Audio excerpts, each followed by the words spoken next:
ಚೂಂತಾರು ಸರೋಜಿನಿ ಭಟ್ ಪ್ರತಿಷ್ಠಾನ ಮತ್ತು ಕನ್ನಡ ಸಾಹಿತ್ಯ ಪರಿಷತ್ ದಕ್ಷಿಣ ಕನ್ನಡ ಜಿಲ್ಲೆ ಮಂಗಳೂರು ತಾಲೂಕು ಘಟಕದ ಸಹಯೋಗದಲ್ಲಿ ನಗರದ ಖಾಸಗಿ ಹೋಟೆಲ್ನಲ್ಲಿ ನಡೆದ ಸಮಾರಂಭದಲ್ಲಿ ಖ್ಯಾತ ದಂತವೈದ್ಯ ಹಾಗೂ ವೈದ್ಯ ಸಾಹಿತಿ ಡಾಕ್ಟರ್ ಮುರಳಿ ಮೋಹನ್ ಚೂಂತಾರ್ ಅವರ 13ನೇ ಕೃತಿ ಸ್ವಾದ ಆರೋಗ್ಯ ಸಂಹಿತೆ ಬಿಡುಗಡೆಗೊಂಡಿತು.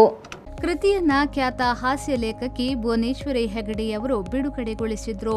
ಈ ಸಂದರ್ಭದಲ್ಲಿ ಮುಖ್ಯ ಅತಿಥಿಗಳಾಗಿ ಮಂಗಳೂರು ಆಕಾಶವಾಣಿಯ ನಿವೃತ್ತ ನಿಲಯ ನಿರ್ದೇಶಕ ಹಾಗೂ ಸಾಹಿತಿ ಡಾಕ್ಟರ್ ವಸಂತ್ ಕುಮಾರ್ ಪೆರ್ಲಾ, ಹಿರಿಯ ದಂತವೈದ್ಯ ಮಂಗಳೂರು ಹವ್ಯಕ ಸಭಾದ ನಿಯೋಜಿತ ಅಧ್ಯಕ್ಷ ಡಾಕ್ಟರ್ ರಾಜೇಂದ್ರ ಪ್ರಸಾದ್, ಕನ್ನಡ ಸಾಹಿತ್ಯ ಪರಿಷತ್ ಮಂಗಳೂರು ತಾಲೂಕು ಘಟಕದ ಅಧ್ಯಕ್ಷ ಡಾಕ್ಟರ್ ಮಂಜುನಾಥ್ ಎಸ್ ರೇವಣ್ಕರ್, ಕೃತಿಕಾರ ಡಾಕ್ಟರ್ ಮುರಳಿ ಮೋಹನ್ ಚೂಂತಾರು, ನಿವೃತ್ತ ಶಿಕ್ಷಕಿ ರತ್ನಾವತಿ ಜೆ ಬೈಕಾಡಿ, ಕನ್ನಡ ಸಾಹಿತ್ಯ ಪರಿಷತ್ನ ಮಂಗಳೂರು ತಾಲೂಕು ಘಟಕದ ಕಾರ್ಯದರ್ಶಿ ಗಣೇಶ್ ಪ್ರಸಾದ್ ಜಿ, ಹಿರಿಯ ನ್ಯಾಯವಾದಿ ಚೂಂತಾರು ಸರೋಜಿನಿ ಭಟ್ ಪ್ರತಿಷ್ಠಾನದ ಸದಸ್ಯ ಗಣೇಶ್ ಸುಂದರ್, ಶಿಕ್ಷಕ ಕೃಷ್ಣ ಭಟ್ ನೀರಮೂಲೆ ಮೊದಲಾದವರು ಉಪಸ್ಥಿತರಿದ್ದರು.